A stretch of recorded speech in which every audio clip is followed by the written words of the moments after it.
In this chapter, we've been talking about the importance of internal controls as a series of policies and procedures that assist a company to ensure that they protect their assets, improve their efficiency, and to make sure that information is being prepared in an efficient and accurate manner.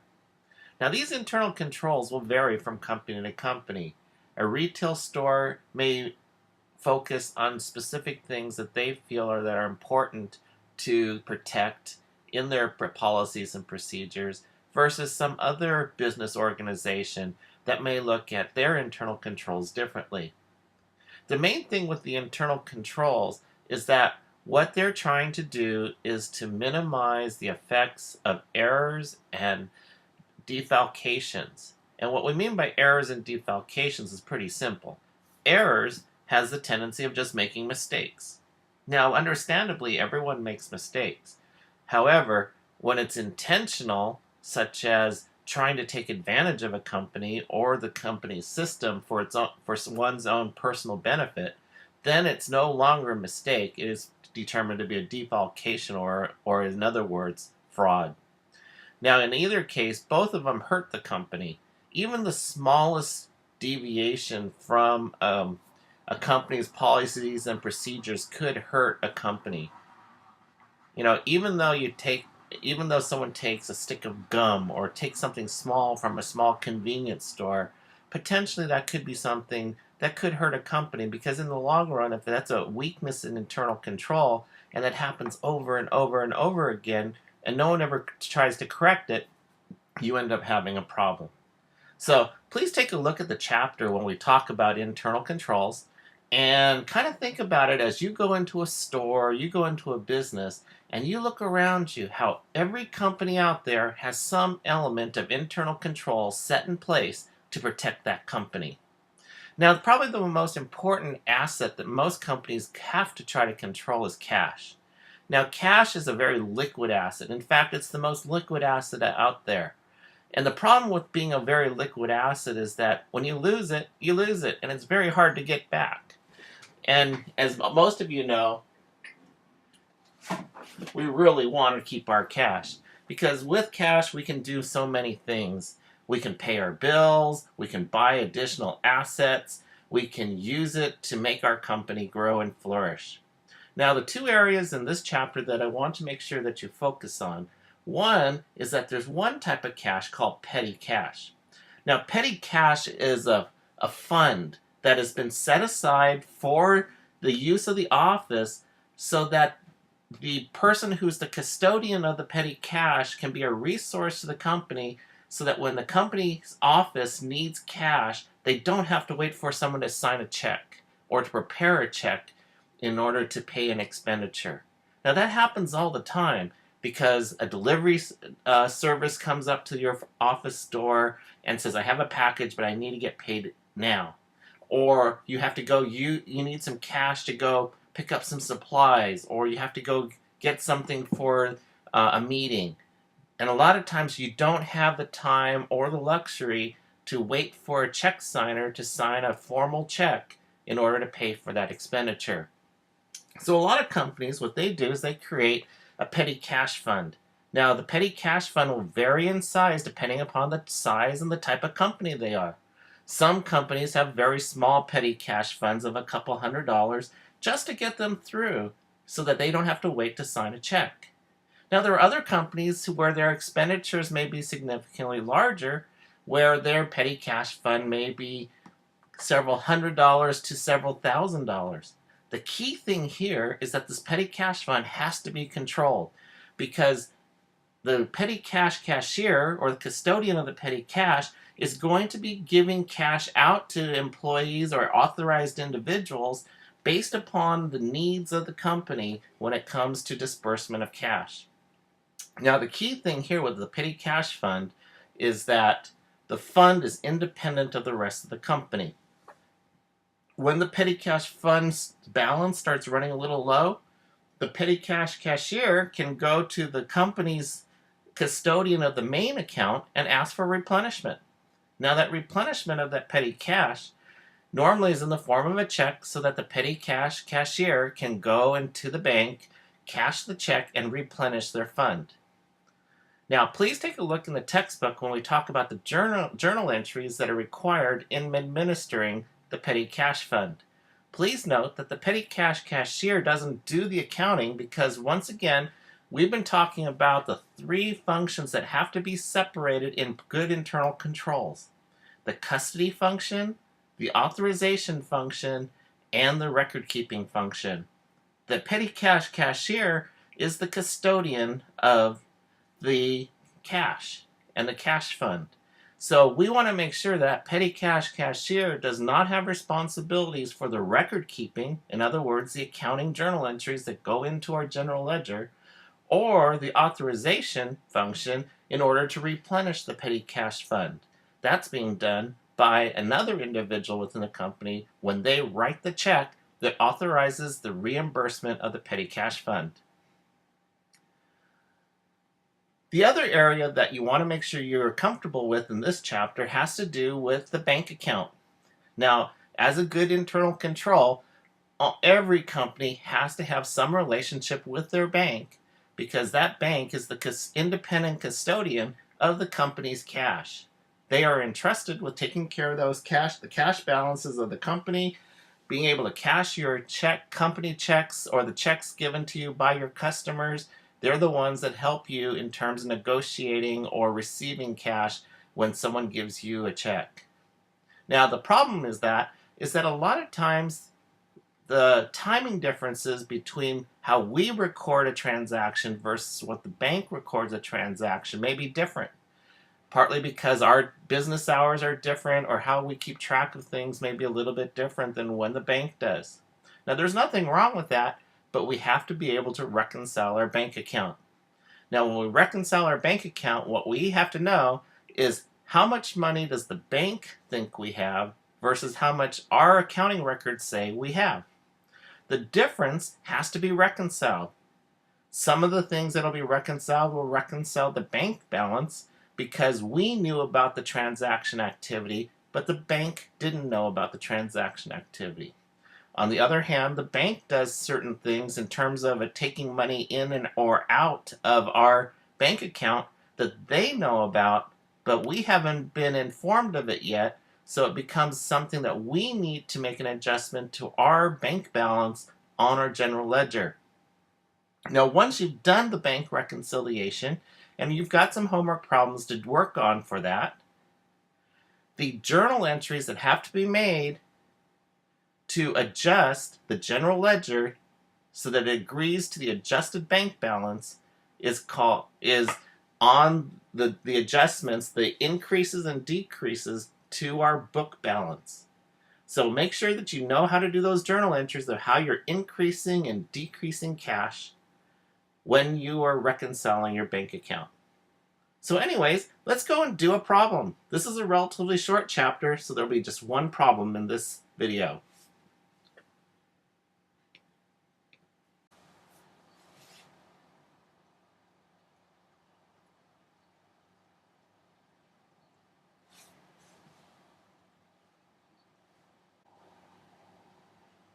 Remember, when you're doing a bank reconciliation, there's two components of the bank reconciliation that you have to deal with.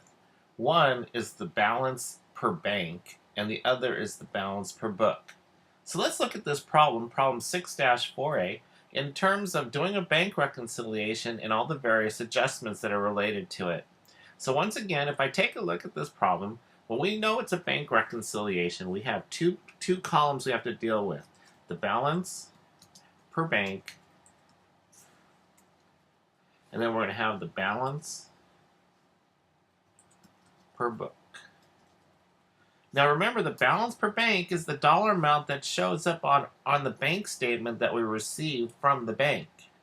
The balance per book is the cash balance that we have in our general ledger.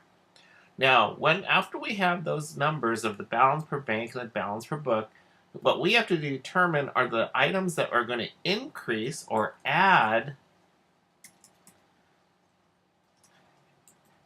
to our bank balance, and the things that are going to deduct from the bank balance. Same thing's going to happen over here on the balance per book. We're going to find things that will increase our balance per book, and the other are things that are going to decrease our balance per book.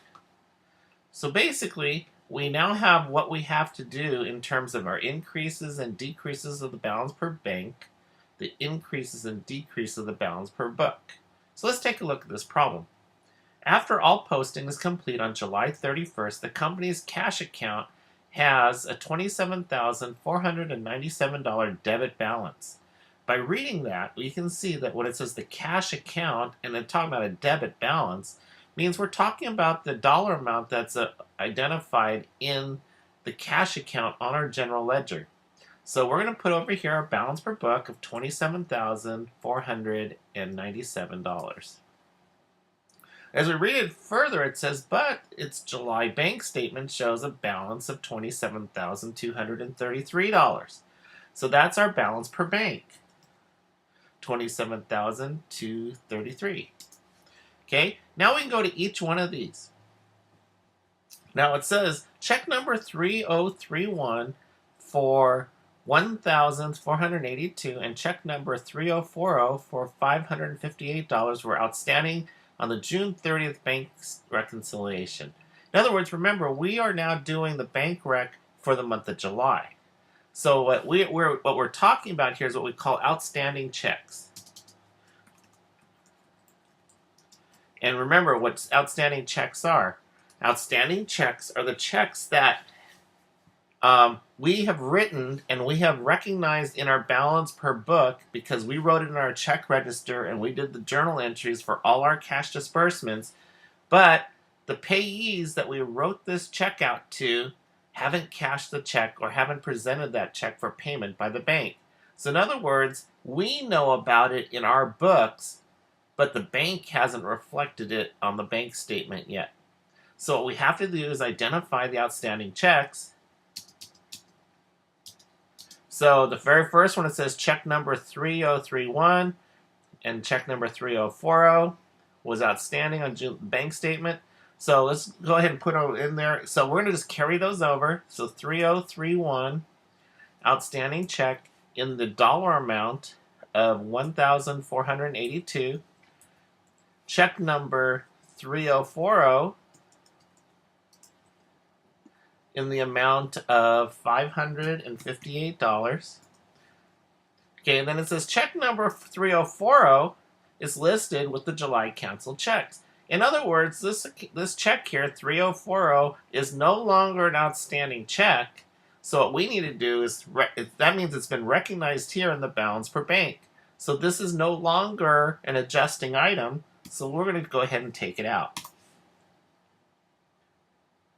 It says, but check number 3031 is still outstanding, so this is still a reconciling item, so we want to make sure we include that. Okay? Then it says check number 3065 for $382, so we're going to make that an outstanding check. And then also it says check number 3069 for $2,281. Both written in July, but we're not canceled checks yet. So that means it was reflected here in the balance per book, but it was not reflected over here in the balance per bank. So therefore, we want to make that an outstanding check. So if we take those outstanding checks here, I can now take a total for all these and take the sum of all these checks. So my total outstanding checks for the period is $4,145. Let's take the next set of stuff. The next thing here says, in comparing the canceled checks on the bank statement with the entries in the accounting records, it is found that check number 3056 for July rent was correctly written and drawn for $1,270. In other words, we wrote the check for $1,270 and the bank processed it correctly for $1,270. It was erroneously entered into the accounting records as $1,250. So in other words, $1,250 is reflected in the balance per book, but what should have been reflected is $1,270. So in other words, what we have done is we've understated how much cash came out of here, because actually it was 1,270. We only recorded in our books 1,250. So in other words, we need to increase, because of the error, we're going to increase how much we need to deduct by the amount of that check error, or $20. Item D says a credit memo enclosed with the July bank statement indicates that the bank collected $8,000 cash for a non-interest-bearing note from Branch. They deducted a $45 collection fee and credited the remainder to this account. Branch had not recorded this event before receiving the statement. So in other words, the bank did a service for us. What they did is they collected a note receivable for us from one of our customers. So what we need to do then, because they're now telling us with a credit memo. And remember, what is a credit memo to a bank? A credit memo is an increase to your bank account. Because you as a customer to the bank have an account called customer deposits, and that customer deposit account is a liability to the bank. So therefore, when they do a credit memo to your customer deposit account, what they're doing is increasing their liability, or the other way of looking at it is increasing how much money they owe to you. So we're going to show that they collected. So we're going to say collections of note receivable. We'll see this so it can fit. Let's say collect note receivable in the amount of $8,000. But they also charged you a bank collection charge. So we have a bank charge.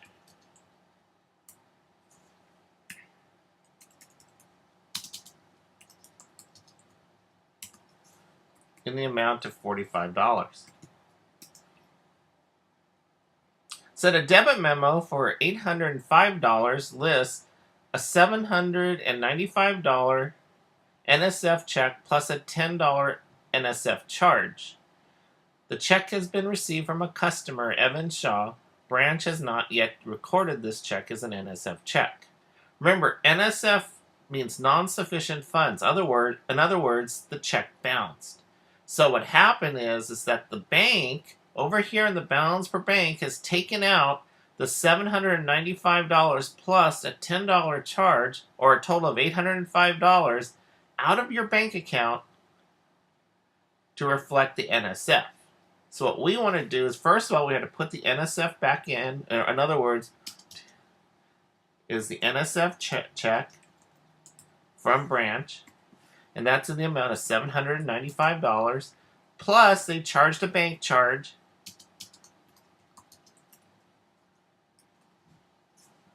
and that bank charge is of $10. Next, F says enclosed with the bank a July statement is a $25 debit memo for bank services. It has not yet been recorded because no previous notification has been received.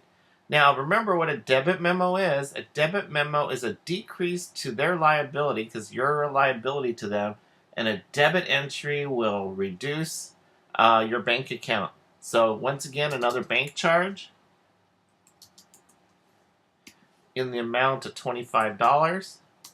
And then finally, the last one here says in G, it says Branch's July 31st daily cash receipts of $11,514 were placed in the bank's night depository on that date, but do not appear on the July 31st bank statement.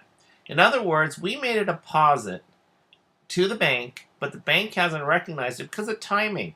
We put it in on July 31st at night when they were closed. So they're going to credit our account in August. So we've reflected it, the $11,514, but the bank hasn't reflected it. So in other words, we need to increase the balance per bank for our deposits in transit. So that deposit in transit of $11,514. Now, what we've got are my reconciling items that increase and decrease the balance per bank. Then I have my reconciling items that are going to increase and decrease my balance per books. So what I can do now is I'm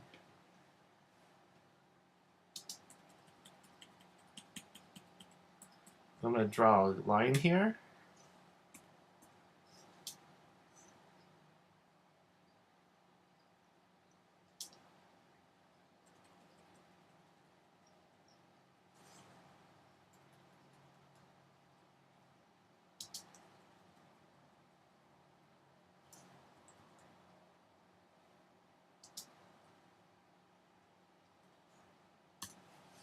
Okay, so what now we can do is we can add these up, take our balance per bank plus our additions, and then we can take what our additions were, or adjustment after additions, minus our deductions. So this gives us $34,602, which is our adjusted bank balance. Now I do the same thing over here in that I have $8,000 as an addition to it. So my adds here are going to be add my balance per book plus the collections of the note receivable. And then I'm going to do the same thing over here. I'm going to add up all my decreases.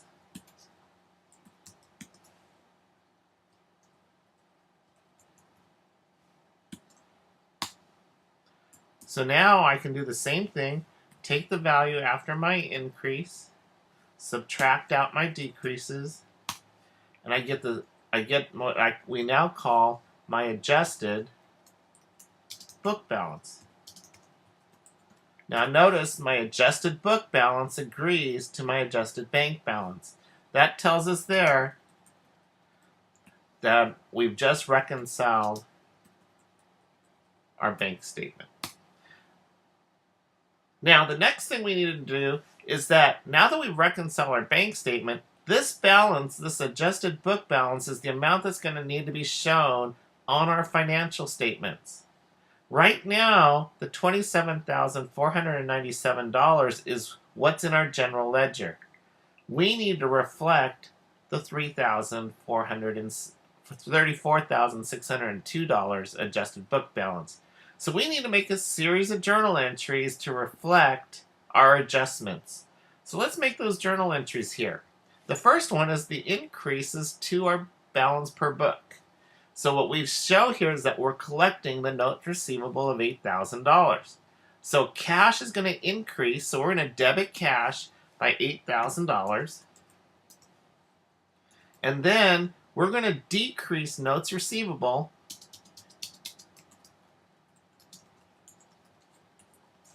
for the corresponding $8,000, because now the customer doesn't owe us the money.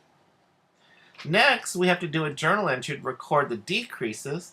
So if you notice here, we've got some check errors and bank charges. So let's do the first one, the bank charge. So we're going to recognize all the bank charges, but now the bank charges, there's a couple of them here, so let's add them up. We have the $45 here, which is the bank charge that they charged us for collecting the note receivable, plus the bank charge of $10 to reflect the Nsf check, and then the additional $25 bank charge for bank services. So total bank charges of $80. Next, we have the check error right here, the $20 check error. That $20 check error, if we go back and look at it, had to do with us recording rent expense incorrectly. So we need to increase the rent expense by doing a debit of $20, and we're going to decrease cash. And the last adjustment that we have in here has to do with the Nsf check. Now remember, the Nsf check came from a customer who paid a bill. So since they bounced the check, the customer now owes us the money again. So we need to increase accounts receivable by the $795. The credit entry is to cash because we have to decrease the cash account. So our credit entry is going to be for $895, which is just the addition of the 80, the 20, and the $795. Now you've made your journal entries here to adjust the bank balance, the book balance, so that you now have the adjusted book balance that will flow through to the financial statements. That's how simple it is to do a bank reconciliation. So good luck, and we'll take you on to the next chapter.